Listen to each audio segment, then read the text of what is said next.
Racist cop slaps black woman turns out. She's the chief of police. Welcome, viewers, to today's riveting tale, a story filled with tension, unexpected revelations, and a powerful message about justice. We find ourselves in a bustling American city called Crescent Falls, where one officer's prejudice ignites a chain of extraordinary events. At first glance, this might seem like a straightforward case of misconduct, but prepare yourselves for layer upon layer of intrigue. Our protagonist, an unassuming woman crossing paths with an arrogant, racist cop, holds more authority than anyone could imagine. As secrets unravel, the unsuspecting crowd witnesses how a single slap leads to a dramatic reckoning. Stay with us from beginning to end, and you'll discover the true power of accountability. Before we dive in, if you're new here, don't forget to subscribe and hit that notification bell so you never miss an update. If you're excited about this story, let us know. If you enjoyed the video, press 1. If not, press O. Your feedback really inspires me to gather more uplifting and meaningful stories. The sun dipped low over Crescent Falls, a mid-sized American city known for its eclectic blend of old neighborhoods and modern architecture. Streets bustled with life as neon signs blinked over cafes and bars. The traffic along Franklin Avenue droned steadily while shadows stretched across chipped sidewalks. Unbeknownst to bystanders, tension crackled like static electricity.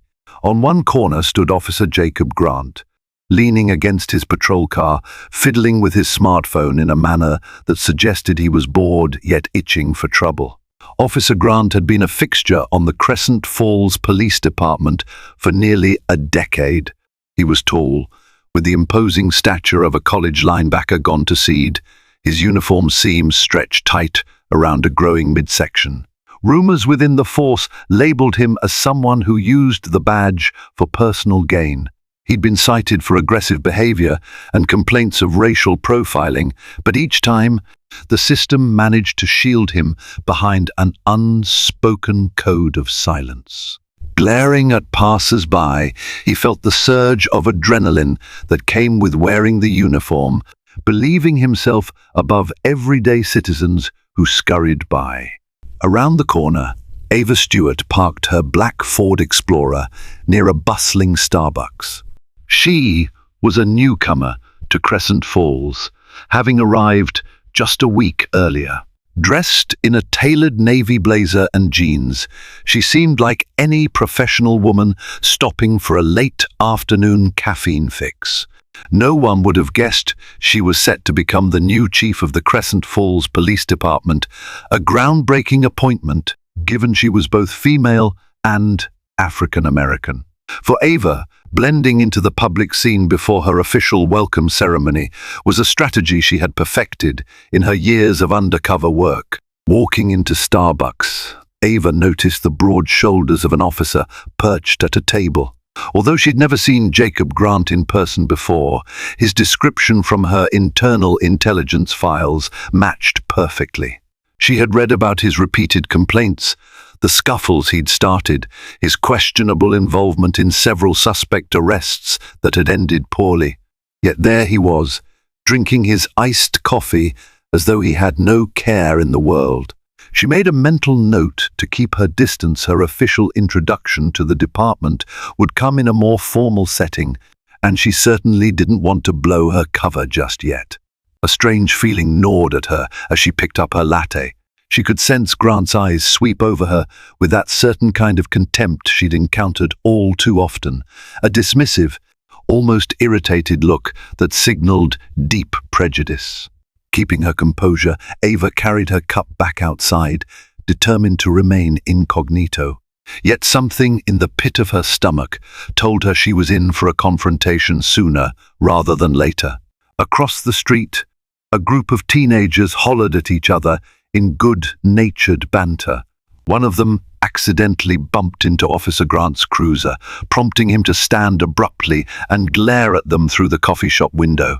A flicker of irritation twitched across his lips. He left his half-finished beverage on the table and headed out the door. Ava watched from across the pavement, anticipating an overblown reaction. As the sun began to set, painting the sky with hues of orange and purple, Grant strode purposefully toward his car. The teens had long vanished down a side street, but Grant's frustration remained. He noticed Ava from the corner of his eye and bristled. She had a confidence about her that unsettled him, something in the way she held herself, poised and unafraid. On the surface, she was just another black woman, but to Grant's practiced cynicism, she was also a potential target. Ava felt Grant's gaze boring into her. She turned slightly, just enough to see his sneer. The tension in the air turned palpable, a faint electricity that made the hair on the back of her neck stand up. She gripped the Starbucks cup a little tighter, making a silent decision if he approached. She'd see just how far he'd go without revealing her real identity. In her mind, she rehearsed the department's protocols for handling unprofessional officers, especially those with a track record of racism. This time she would have the upper hand, though Grant had no clue. By the time Ava left Starbucks, the sky was almost dark and the city's streetlights flickered on. She walked carefully, conscious of the fact that Jacob Grant was still somewhere nearby. As she approached her Ford Explorer, she noticed a second patrol car pull up across the street. A young officer stepped out, exchanging a glance with Grant before heading into the nearby 7-Eleven. She wondered if the young officer was aware of Grant's reputation or, perhaps more disturbingly, whether he'd be complicit in any troubling behavior.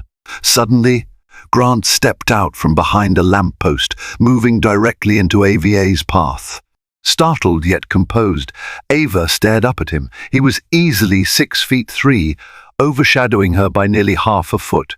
His looming presence was designed to intimidate, but she refused to show even a flicker of fear. The officer tipped his chin at her, crossing his arms over his chest.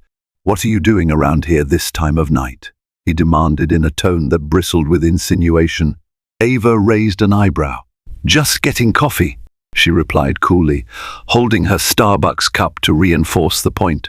She didn't bother to mention her official role. Instead, she continued, "Is there a problem, officer?" Grant took a step closer, his eyes raking over her. "We've had reports of suspicious activity in the area. You live around here, ma'am?" The question was pointed, laden with the subtext that this was a predominantly white business district, and her presence alone made her suspicious in his eyes. Ava internally sighed, recognizing the classic intimidation tactics. She calmly responded, "I'm passing through. Anything else?" Her voice remained calm, refusing to give him a reason to escalate. Grant let out a small, mirthless chuckle. "You giving me attitude?" He placed a hand on his belt, just close enough to his holstered taser to be threatening. "I can ask you whatever I want, whenever I want. How about some ID?" Her instincts told her that compliance might encourage him to press further. At the same time, ignoring the request could lead to an ugly confrontation. Since she had chosen to keep her new role under wraps for the moment, she pulled out her driver's license. The ID read Ava Stewart with an address from out of state. Grant scrutinized it, tapping his foot impatiently. "Why are you in Crescent Falls, Miss Stewart? Business? Pleasure?" His eyes flicked up, searching for any sign of nervousness in her expression. Despite her calm demeanor, Ava could see him flex his jaw as though itching for a reason to escalate. "Relocation," she said simply, cutting the conversation short. She would not lie, but she also refused to offer more details than necessary. "May I have my license back, officer?" Grant smirked but handed it over. "Watch yourself," he said, his voice low. "We keep an eye out for trouble around here." Ava regarded him steadily. "Thanks for the concern," she said in an even tone, before turning on her heel and heading to her SUV. She felt his gaze follow her every step. Once inside her vehicle, she placed the key into the ignition. Adrenaline buzzed through her veins.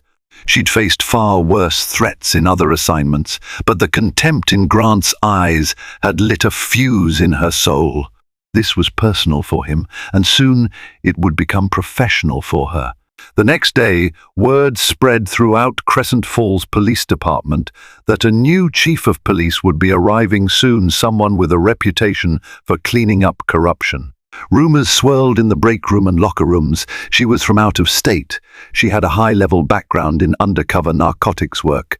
She might even have ties to the Federal Bureau of Investigation.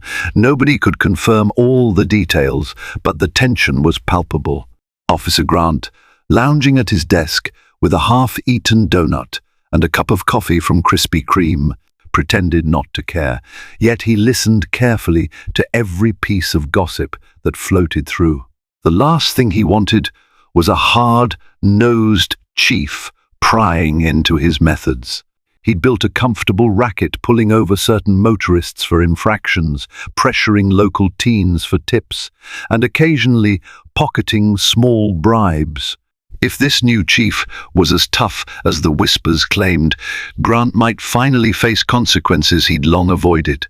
Down the hallway, Detective Maria de la Cruz peered at the department memo that simply read, "New chief to be sworn in on Monday. Formal ceremony at City Hall."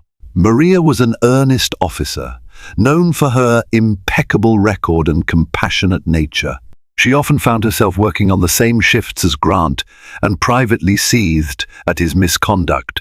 Yet her attempts to lodge complaints or gather evidence had repeatedly disappeared into bureaucratic red tape. She hoped desperately that the new chief would take her concerns seriously. Meanwhile, Ava Stewart sat in her temporary apartment, reviewing case files and past complaints about the department. She had spent the entire morning analyzing the documented complaints against Grant, racial profiling, excessive force, intimidation tactics. Yet each time he'd walked away with nothing more than a mild reprimand. The deeper she dug, the more suspicious she grew about the old leadership's willingness to overlook wrongdoing. She suspected a network of complicit individuals existed, likely protecting each other. Her mission: dismantle that network. As the day wore on, Ava prepared meticulously for her official introduction. She'd visited the tailor in a neighboring town, ensuring her uniform was perfectly fitted. She also called her contact at the local district attorney's office, confirming that they'd stand behind her if she needed to pursue legal action against any corrupt officers. Each step she took felt like a piece in a grand chess match, with the final checkmate looming closer. Back at the department, an eerie hush fell whenever the subject of the new chief came up. Some officers expressed genuine excitement for a fresh start, hoping for reforms that would improve community relations. Others, particularly those with skeletons in their closets, showed open hostility at the thought of a female African-American heading their ranks. Grant himself fumed silently, though he made offhand jokes about how the higher-ups must be desperate, earning some uncomfortable chuckles from like-minded individuals. On Friday afternoon, 2 days before the ceremony, an official email circulated: "Chief Ava Stewart will arrive for orientation. Please extend a professional courtesy."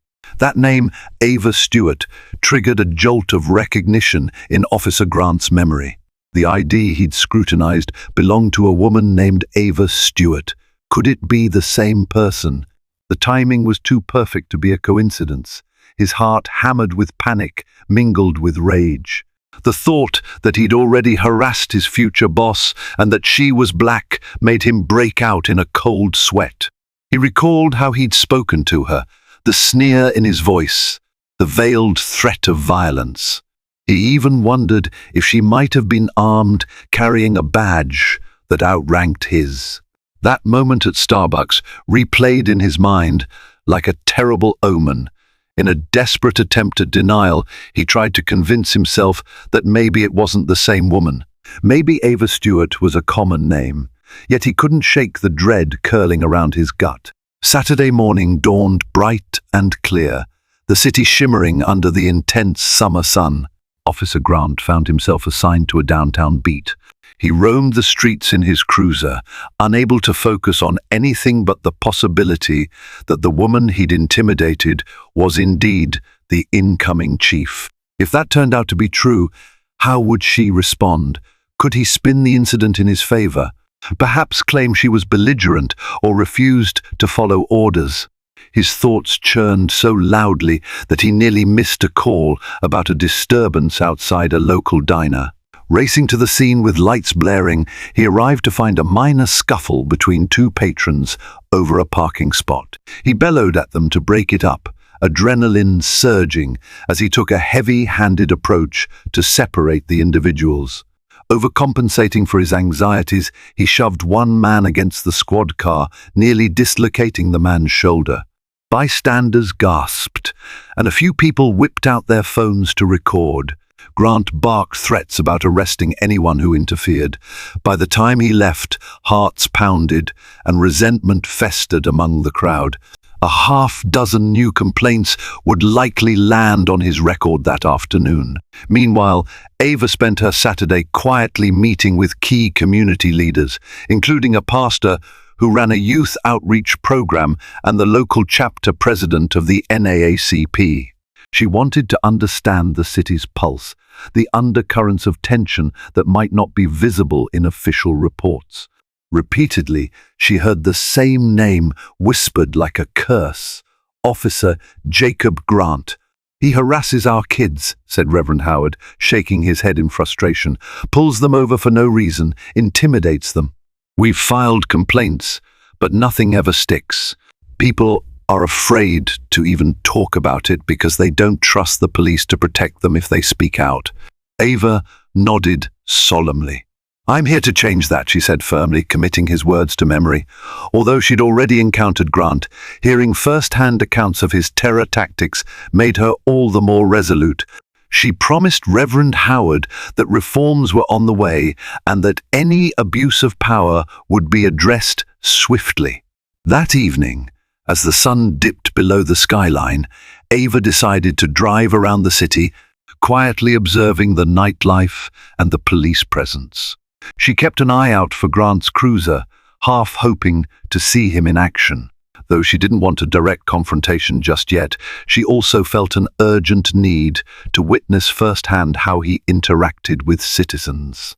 If nothing else, it would confirm her strategy for handling him once she officially took the helm. Around 9 o'clock, Ava spotted his patrol car on a side street near the lively entertainment district. She parked discreetly and observed from a distance. Grant stood outside a small nightclub, scanning the lines of young partygoers. A security guard tried to maintain order, but Grant's mere presence added an edge of tension. Every now and then, he'd pick out someone who looked suspicious to him, almost always a person of color, and question them. Sometimes he let them go after humiliating them with a pat down in front of onlookers. Other times, he demanded to see IDs and threatened arrests. Ava's anger boiled. She pressed record on her phone, capturing the evidence. This would be more than enough to warrant an internal investigation once she assumed her duties. She recognized the complexities of departmental politics, but she would not let that deter her. Something more insidious than mere bigotry seemed to be at play. Grant looked like he thrived on exerting power over the vulnerable. By midnight, she'd seen enough. Slipping away, she made a call to City Hall, leaving a message for Mayor Carol Davidson. She emphasized the need for a private meeting the following morning, stating it concerned urgent matters in the police department. Her heart pounded at the prospect of confronting this malignant presence within the force, yet an ember of determination glowed in her chest. She was ready. Sunday morning found Officer Grant sitting in his living room, anxiously scrolling through news feeds and local Facebook groups. The rumor mill churned relentlessly. The new chief was a former undercover agent with an ironclad resume, rumored to specialize in rooting out corruption. Grant's eyes landed on one particular post that made his stomach twist, a cell phone video capturing him violently confronting a patron outside the diner the previous day. Angry comments stacked up like flaming arrows. This cop needs to be fired. Why is he still allowed to wear a badge? Where's the new chief on this? Grant's phone vibrated. He glanced at the caller, ID Sergeant Bill Langley, his direct superior. With a resigned sigh, he answered. Yeah? Grant, came the terse reply. Get down to HQ. We need to talk. Grant swallowed hard. Sunday was supposed to be his day off, but he had no choice. Hanging up, he hurriedly dressed. His mind raced as he drove. What if the new chief had already reported him? Was he about to face a disciplinary hearing? If so, how could he spin this in his favor? Upon arriving at the station, the normally quiet Sunday shift buzzed with nervous energy. Sergeant Langley led him to an empty conference room and shut the door. We have multiple complaints about your conduct, especially from yesterday, Langley began, pacing. The mayor's office wants answers, and the new chief is scheduled to arrive tomorrow. You need to lay low, keep your nose clean, and for God's sake, stop giving them ammunition. Grant clenched his teeth. I've handled matters the way I always have. Why the sudden change? Langley spun around, his face etched with frustration. Because the city's had enough. They're ready to pounce. Especially with this new chief. Don't you get it? She's not some pushover. She's got the mayor's ear, and rumor is she's working with the district attorney's office as well. You keep this up, you'll be out on your ear or worse. Grant's eyes narrowed. And what if she's out for blood from the get-go? I've heard things about her background. She won't rest until she pins every departmental sin on someone. Langley sighed, rubbing his temples. I'm telling you to cool it, not start a war. We don't need a scene on her first day. Just comply, keep your mouth shut, and hope she's not gunning for you specifically. Yet behind Langley's words, Grant sensed a real fear that she might indeed be gunning for him. He recalled Ava's face, her measured stare, and realized it was almost certainly the same woman he'd hassled at Starbucks. The memory of slapping her was still fresh in his mind, though it hadn't escalated beyond that one vile act. He wondered if she'd told anyone. If so, he was in deep trouble. Meanwhile, across town, Ava met with Mayor Davidson in a quiet office at City Hall. The mayor, a middle-aged woman with salt and pepper hair and a reputation for no-nonsense leadership, listened intently as Ava laid out her concerns. Ava showed her clips of Grant's behavior the night before, along with the diner footage she'd procured from social media. Each clip made the mayor's face darken in dismay. I trust your judgment, Chief Stewart, the mayor said, leaning back in her chair. You have my support. But tread carefully, some of these officers have deep roots in the community, and they may fight you on every front. Ava nodded, her voice resolute. I know that, Madam Mayor, but the law is the law. I won't have bigotry and abuse tarnish this department any longer.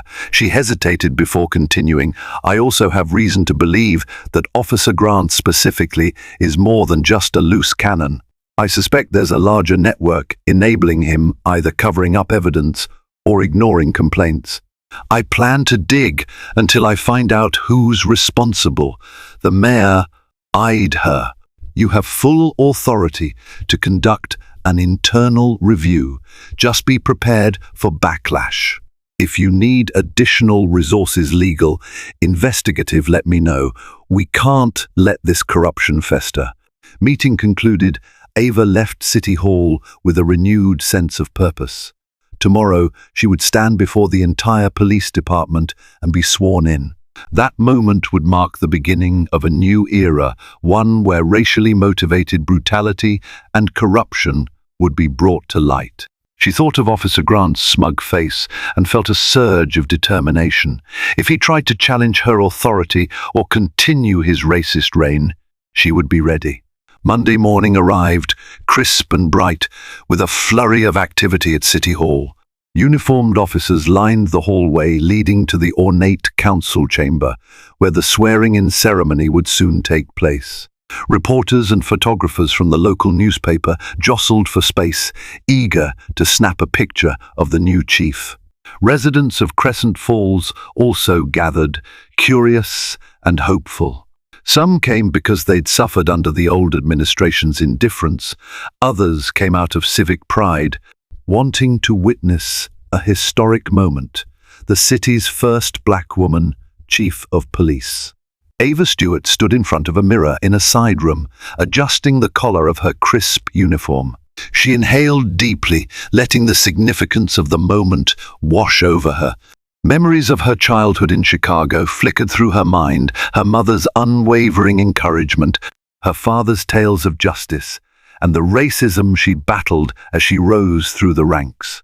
Each step had led her here to a chance to implement real change. Steeling herself, she stepped out into the corridor. Sergeant Langley, who had been designated to greet her officially, approached with a stiff salute. "Chief Stewart, the department awaits you. Allow me to escort you." Ava nodded, returning his salute. The moment she entered the council chamber, a hush fell over the assembled officers and guests. The mayor took the podium, clearing her throat before inviting Ava up to take the oath. Looking out at the sea of faces, Ava spotted a rigid, tall figure with a clenched jaw and eyes filled with resentment, Officer Jacob Grant. He stood in the back, arms crossed, refusing to smile. Near him were several other officers who appeared wary, if not outright hostile. But in the front rows, Ava also saw supportive faces: Detective Dela Cruz, the mayor, various community leaders. Their presence bolstered her confidence. "Please raise your right hand," the mayor intoned. Ava did so, repeating the solemn oath of office. Cameras clicked incessantly, capturing every second. A wave of applause erupted as she finished, though it was not unanimous. She could sense the division in the room, the undercurrent of tension and racism that had tainted Crescent Falls Police Department for too long. After the official ceremony, Ava took the podium. "Thank you, Mayor Davidson, and thank you, citizens of Crescent Falls," she began. Her voice carried clear authority, shaped by years of commanding respect in male-dominated spaces. "I am honored to serve as your new chief of police. As I take the helm, I pledge to uphold the values of justice and equality. I am here to make our community safer for everyone." She let her gaze scan the room, momentarily locking eyes with Grant. "I will not tolerate any form of misconduct or injustice within our ranks. This department stands for protection, service, and honor. Any actions that undermine those principles will be met with accountability. I look forward to working alongside each and every one of you who shares this vision." A flicker of defiance crossed Grant's face. He appeared nervous for a moment, but tried to mask it with a sneer. Ava suppressed a smirk of her own. The gauntlet had been thrown, and both of them knew it. The applause died down, replaced by the buzz of conversation as City Hall's audience dispersed. Ava spent the next hour in introductions and handshakes. Some officers approached with genuine warmth, others with stony formality. Detective Maria de la Cruz introduced herself, mentioning she'd be more than willing to assist with investigations if Ava needed extra hands. "I've heard good things about you," Ava replied, shaking her hand. "Let's talk soon about some of the open cases I've been reviewing." Grant lingered near the exit, trying to decide whether to approach or slip away unnoticed. Eventually, he mustered a semblance of courage and stepped forward. "Chief," he said, voice stiff, "Officer Jacob Grant." Up close, Ava could see the faint sheen of sweat on his brow. She offered a polite nod. "Officer Grant, I've heard your name. I'm sure we'll have plenty to discuss in the coming days." Her tone was neutral, yet it felt loaded with unspoken meaning. Grant swallowed hard. In a rare show of deference, he nodded and walked away without a retort. Outside, the bright sunlight felt harsh as it reflected off his patrol car, mirroring his inner turmoil. Anger warred with fear inside him. He would not let this woman, someone he deemed beneath him, dictate his future without a fight. Meanwhile, back in the council chamber, Ava wrapped up her conversations and headed to the station for her first official briefing. She wanted to tour every unit, meet the commanding officers, and learn the department's strengths and weaknesses. The station itself was a sprawling complex with a modern glass facade. Inside, a labyrinth of hallways led to various specialized units: narcotics, homicide, community affairs. She noticed a distinct lack of diversity in several of the units, something she planned to address in her future policies. Sergeant Langley led her to the briefing room, where she found a cluster of officers waiting. "Chief Stewart, this is the day shift," he announced. Ava greeted each officer by name, if she could recall it from the personnel files. She then gave a short speech emphasizing teamwork and the importance of upholding ethical standards.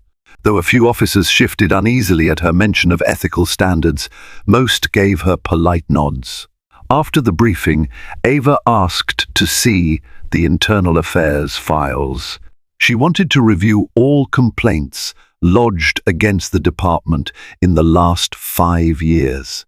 Her request caused a stir among the administrators, who scurried to gather the documents. By late afternoon, she was seated in her new office, bare walls and a simple wooden desk, immersing herself in a sea of paperwork. Patterns emerged: repeated complaints targeting certain officers, investigations that went nowhere, suspiciously missing pieces of evidence. Her suspicion that the corruption ran deeper than just Grant only grew stronger. As the sky outside turned pinkish-orange, Ava's phone rang. It was Detective Dela Cruz. "Chief, sorry to bother you, but you might want to see something happening outside the station. There's a group of citizens gathering with signs protesting police brutality. They're chanting Officer Grant's name." Ava peered out her window. Indeed, about a dozen protesters stood on the sidewalk, hoisting signs that read "Fire Grant now" and "No more racist cops." Despite the small number, they were passionate, their voices echoing off the station's facade. Ava felt a surge of responsibility and stepped out to talk to them personally. This was a moment to either build trust or squander it. As Ava approached the protesters, some recognized her from the swearing-in ceremony, and the group parted slightly to let her speak. An older woman with a trembling voice addressed her. "Chief Stewart, we've been waiting years for someone to listen. Officer Grant has tormented our community. Please do something about him." Ava offered a solemn nod. "I appreciate you voicing your concerns. Let me assure you, I take every complaint seriously, and I will be reviewing the evidence. The changes we need won't happen overnight, but they will happen." A ripple of cautious hope passed through the protesters. Some of them began shouting encouragement, while others looked on warily, uncertain if her words would translate to action. In the distance, other officers watched from the station entrance, their postures stiff. Ava knew she was being scrutinized from all sides by the public, by the rank and file, and by the city administration. As the protesters dispersed peacefully, a tall figure in plain clothes stepped forward. "Chief Stewart, might I have a moment?" he asked quietly. Introducing himself as Timothy Haynes, a local journalist from the Crescent Falls Tribune, he explained he'd been investigating alleged corruption within the police department for months. "I'd love to compare notes," he said, eyeing her carefully. "I've dug up some interesting leads on not just Grant, but a network of officers who protect each other. Seems like certain officials were involved in covering up misconduct." Ava, intrigued, motioned him to follow her back inside. She invited him to a small meeting room, ensuring to keep their conversation private. She was aware that forging an alliance with the press could be risky, but if Haynes truly had evidence, it might be invaluable. "What have you found?" she asked, after closing the door. Haynes opened a file stuffed with documents, photos, and printouts of text messages. Grant's name pops up in multiple harassment cases, some never even filed officially. But I've also got evidence linking him to a local bar owner who might be paying him off. In return, certain illegal activities at that bar get overlooked. This might explain why the department has never followed through on complaints.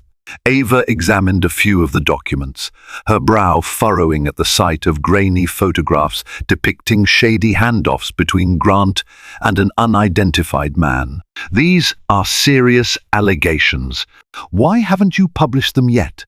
Lack of absolute proof, Haynes said, shaking his head. I need corroboration. Plus, the old chief was never cooperative. If you're serious about cleaning up, maybe we can help each other. She nodded slowly. I'm interested, Mr. Haynes. I'll have my detective verify your evidence and see if we can build a case. He breathed a sigh of relief. I hope this leads somewhere, Chief. As he left, Ava stared at the file, her mind reeling with the implications. If Grant was accepting bribes, it pointed to a pattern of corruption that might extend to others, possibly even higher-ups who'd previously shielded him. This was bigger than just a racist cop with a penchant for intimidation. It hinted at a full-blown criminal enterprise hidden within the badge. Tuesday morning arrived with the promise of a scorching day. Ava woke early, her mind churning with plans. She decided to assign Detective Dela Cruz to discreetly look into the suspicious bar named in the journalist's documents. If there was any truth to the allegations, Ava wanted to catch Grant or any accomplices in the act. She summoned Dela Cruz to her office. We need to handle this quietly, Ava said, tapping the file on her desk. No public announcements, no official statements. Just keep your eyes open. Start with the bar staff. See if you can confirm a money trail. Dela Cruz nodded, excitement lighting her eyes. I'm on it, Chief. She paused, choosing her next words carefully. I've wanted to take him down for a while, but never had the backing. Thank you for giving me this chance. Later that day, Ava roamed the station corridors, making unannounced visits to various departments. She was determined to better understand the people under her command. Some parted like the Red Sea as she approached, clearly uneasy with her leadership. Others, especially younger recruits, seemed invigorated by the possibility of long overdue reform. In the hallway near the narcotics division, she encountered Officer Grant. He was hunched over a water fountain, taking an unusually long drink. Ava suspected he was loitering just to cross paths with her. She carried a stack of files in her arms, ignoring him at first, but he straightened up as she passed. Chief, he said, his tone inscrutable. Officer Grant. She paused, forcing herself to remain cordial. Everything all right? Grant shrugged, crossing his arms. Heard you've been sniffing around old complaints. Might want to tread lightly. Some of those are just rumors. Don't let them poison your perception of good cops. Ava raised an eyebrow. I appreciate your concern, she said coolly, but that's my job to review all cases, past and present. If there's nothing to hide, then nobody has anything to worry about. Grant let out a humorless laugh. Just remember, not everyone in this department is as eager for change as you might think. Tensions can run high. People might push back. Was that a threat? Ava met his stare levelly. That's fine. I push back harder, she said, then turned and walked away. She felt his eyes drilling into her back the entire time.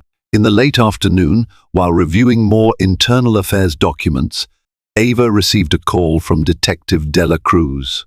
The detective's voice trembled with excitement. Chief, I just spoke to a bartender at the place in question, McAllister's. She's willing to talk on record. Says Grant and a couple of other officers come in regularly, take envelopes of cash from the manager, and in return, any fights or drug dealing at that bar get overlooked. She claims the manager brags about being protected. Ava gripped the phone tighter. We need concrete evidence, record her statement, gather surveillance. If we can connect these dots, we can issue warrants. Understood, Chief. I'll keep you updated, Dela Cruz said, then hung up. Ava sank into her chair, adrenaline surging at the prospect of finally having something actionable. Yet she also understood the danger. If Grant caught wind of this investigation, he might try to silence the bartender or destroy evidence. And he certainly wouldn't hesitate to target Ava either. That evening, Ava stayed in her office long after most of the staff had gone home. The fluorescent lights flickered overhead as she pored over the new statements, building a timeline of suspicious transactions. Fear and determination battled within her. She knew that if she failed to handle this delicately, the entire operation could collapse. But the potential payoff, rooting out a corrupt ring, was too critical to abandon. She had no choice but to proceed, no matter the risk. Wednesday arrived, heavy with anticipation.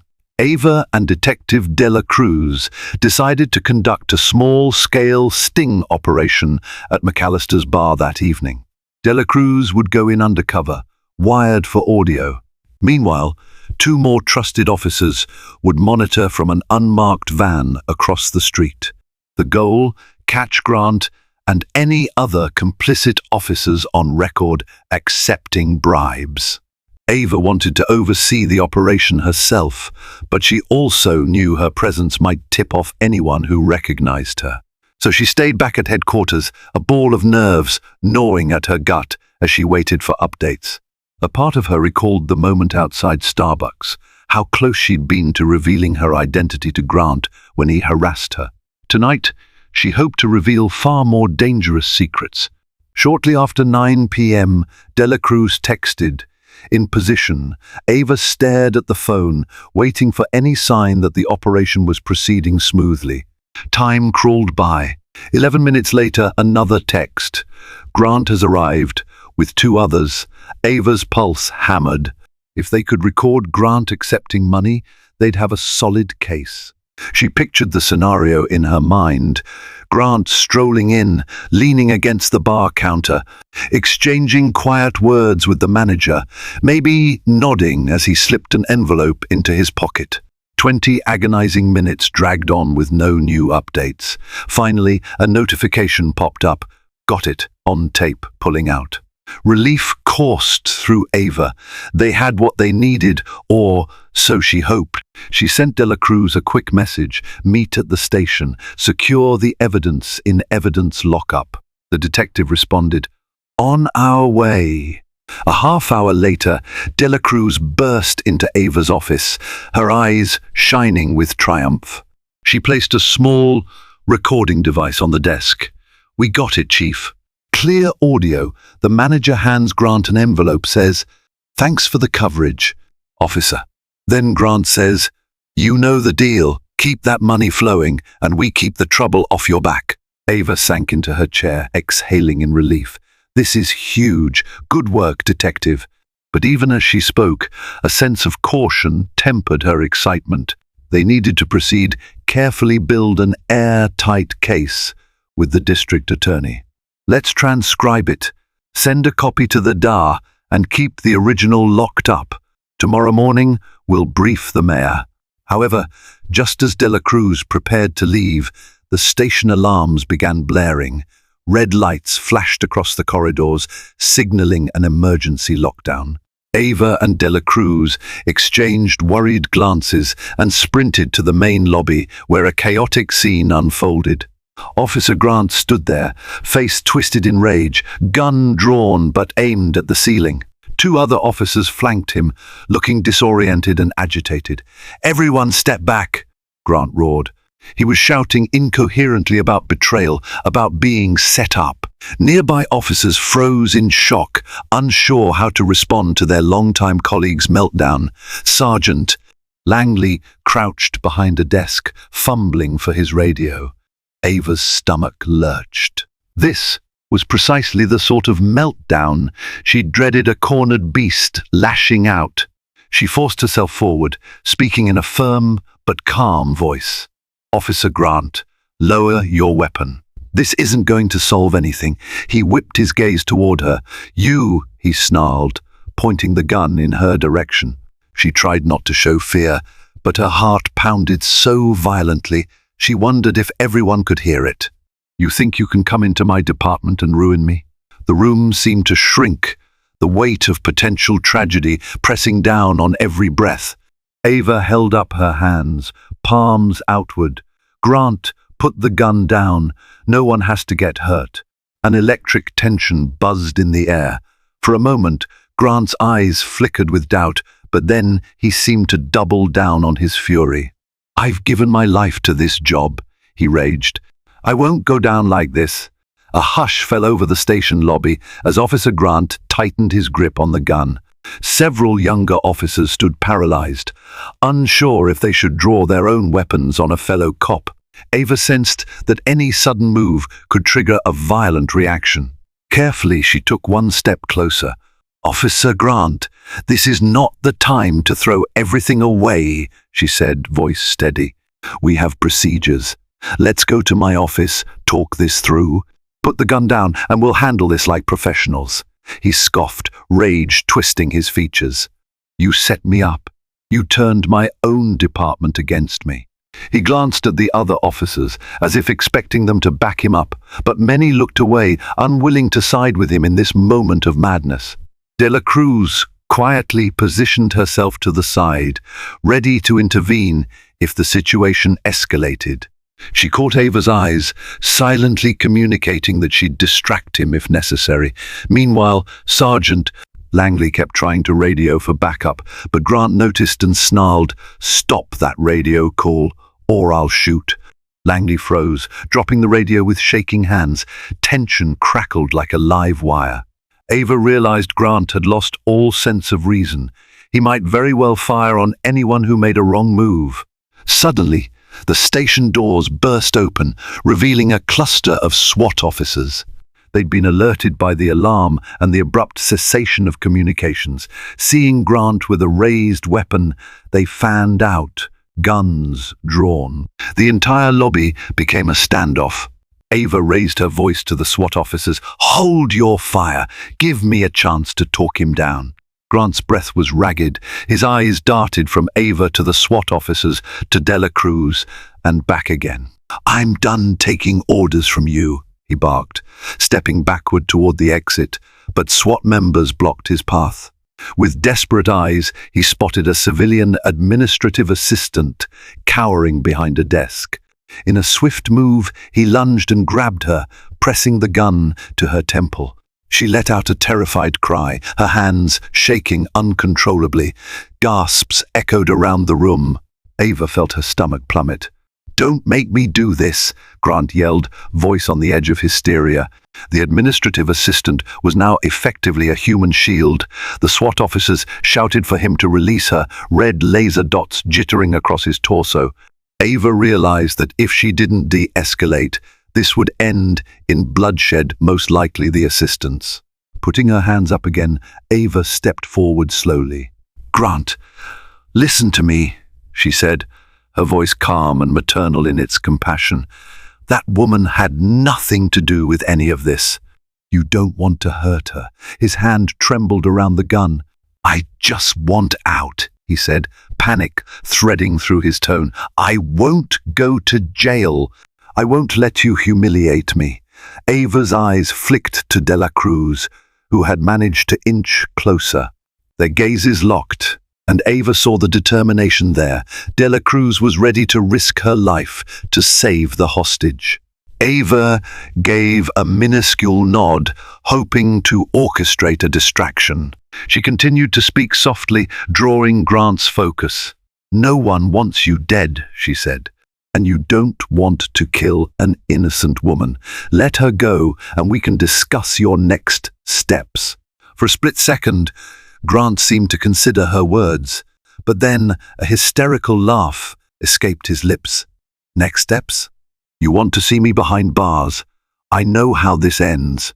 The assistant whimpered, tears streaming down her face.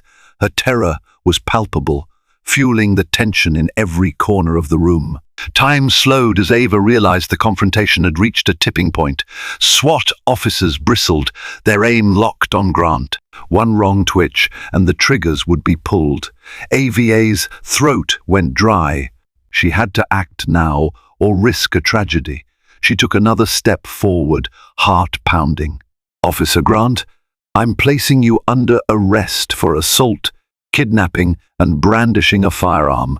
This is your last chance to surrender peacefully." His rage flared anew, and his grip on the assistant tightened. "Stay back," he roared, spittle flecking his lips. "Or so help me." In that instant, Detective Dela Cruz darted forward from the side. She tackled Grant's arm, knocking it upward. The gun fired, the echo roaring through the lobby, leaving everyone's ears ringing. The bullet shattered a fluorescent light above, raining sparks and broken glass. The assistant screamed, diving away. SWAT officers rushed in, pinning Grant to the ground. A cacophony of voices filled the room as officers shouted, "Gun secure! Suspect down!" The administrative assistant sobbed with relief as another officer helped her up, leading her away from the scene. Dela Cruz wrestled Grant's arm behind his back, snapping on handcuffs. His furious protests and curses reverberated off the walls. Ava exhaled shakily, her knees feeling weak as she approached. She peered down at Grant, his eyes blazing with hatred. Blood trickled from a small cut on his temple, presumably from the scuffle. SWAT officers kept him pinned, ensuring no sudden moves. Finally, Ava found her voice. "Jacob Grant," she said, "you're relieved of duty and under arrest. You have the right to remain silent." "I know my rights," he spat, thrashing against the officer's grips. She continued the Miranda warning calmly, ignoring his vitriol. When she finished, she stood up, every muscle trembling from the massive adrenaline surge. Other officers looked on in various states of shock, relief, or sorrow. For them, witnessing one of their own held to account was both traumatic and affirming. "Sergeant," Langley approached, looking pale. "Chief, are you all right?" Ava nodded, her voice subdued. "I'm fine. Make sure the assistant is taken care of. Then coordinate with Dela Cruz to secure the evidence we gathered on Grant." Langley opened his mouth as if to speak further, but thought better of it. He hurried away, leaving Ava standing in the center of the chaos. Broken glass crunched under her shoes as she gazed at the aftermath. Grant was dragged to his feet, wrists cuffed behind him. He glared at her with undiluted hatred. "You'll regret this," he hissed as they hauled him away.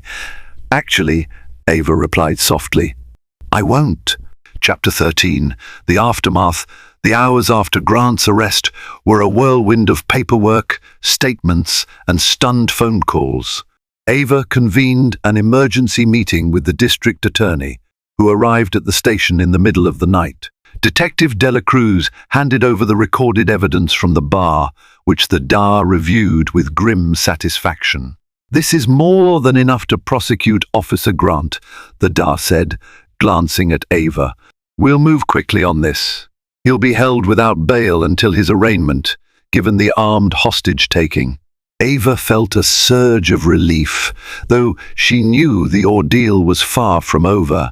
The question remained, who else was involved? She was determined to uproot the entire network of corruption. Over the next few days, she and Dela Cruz interviewed bar employees and cross-referenced multiple cases where Grant's name had appeared. Several other officers were implicated in taking bribes, falsifying reports, or conspiring to cover up Grant's brutality. Mayor Davidson called a press conference to address the incident. Standing at a podium outside City Hall, the mayor spoke candidly. "We will not tolerate corruption or racism in the Crescent Falls Police Department. Chief Ava Stewart has my full support in conducting a thorough house cleaning." Local news outlets buzzed with excitement, hailing Ava as the leader who had finally taken action against the department's festering problems. Meanwhile, the community's response was immediate and mostly positive, especially among the minority neighborhoods that had long complained about unfair treatment by the police. Nevertheless, Ava faced backlash from certain corners. A small but vocal group of officers decried her as an outsider forcing radical change. Some launched personal attacks, spreading rumors about her background or questioning her loyalty to the department. She refused to be deterred, pressing on with a resolute spirit. The more they tried to undermine her, the more determined she became to solidify necessary reforms. As the dust settled, Ava took a moment to reflect on the pivotal scene that had started everything: Officer Grant's slap at Starbucks. She hadn't publicized that detail, she didn't need to. The man had dug his own grave with countless other offenses, culminating in a final, desperate act of violence. The karmic retribution was complete. The racist cop who once dared to assault her was now behind bars, awaiting trial. In the weeks that followed, Ava launched a comprehensive review of every departmental procedure. She implemented mandatory training on de-escalation and cultural sensitivity, mandated body-worn cameras, and established a new internal oversight committee led by Detective Dela Cruz.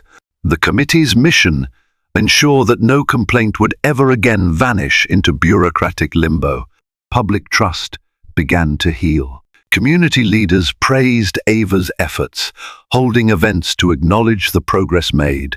Crime stats showed a small but promising drop, in part because more citizens felt safer reporting issues without fear of police harassment. Patrol officers, especially newer recruits, started adopting a more service-oriented approach. Slowly but surely, Crescent Falls felt different, more hopeful.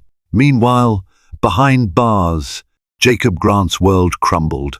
Former colleagues refused to speak on his behalf. The district attorney's office stacked charges against him, from bribery to aggravated assault to kidnapping. When he realized he couldn't fight the evidence, Grant tried bargaining, offering to expose other corrupt officers in exchange for a reduced sentence. But the investigators no longer needed him. They already had enough testimonies and documents to proceed with a broader crackdown on anyone involved in the bribe-taking scheme. Grant's final chip was worthless. On a warm Friday afternoon, Ava drove to the Redwood County Correctional Facility to attend Grant's preliminary hearing. Clad in civilian clothes, she took a seat in the back of the courtroom. Grant appeared in an orange jumpsuit, shackled at the wrists and ankles. He spotted Ava, and his face contorted with a mix of shame, fury, and resignation. The judge denied bail due to the violent nature of the offenses. A sense of poetic justice washed over Ava. The same man who once lauded his power over civilians now wore the same shackles he'd threatened others with. As he was led away, he refused to meet her eyes. After the hearing, Ava stepped outside into the bright sunshine. She inhaled, grateful for fresh air and the unburdened sky. The battle was won, but the war for true reform continued. She resolved to keep pushing for accountability, transparency, and community engagement, determined not to let complacency erode the progress they'd achieved. As she returned to her vehicle, she received a call from Detective Dela Cruz. "Chief, guess what? The bartender at McAllister's wants to organize a community outreach program with us. She says a lot of local businesses want to mend fences with the police department, collaborate on safety measures." Ava smiled, feeling the warmth of hope spread through her. "That sounds like a perfect next step," she replied. "Set up a meeting, detective." With that, she started the engine, ready to drive back to Crescent Falls, a city on the mend, guided by a leadership determined to uphold justice. And though no one could predict every challenge on the horizon, one thing was certain: the era of corruption and racism within the department was finally coming to an end, with the former oppressor facing his rightful consequences. Thank you for joining us on this intense journey through the streets of Crescent Falls, where one officer's prejudice and corruption nearly tore a community apart. Yet, with courage and steadfast resolve, Chief Ava Stewart unraveled the web of deceit and restored hope in a struggling city. This story serves as a powerful reminder that justice prevails when good people stand up and refuse to be silenced. If you found this tale inspiring or simply thrilling, please show your support by liking this video, leaving a comment, and sharing it with others who value truth and accountability. And don't forget to subscribe to our channel for more engaging stories that shine a light on the power of righteousness.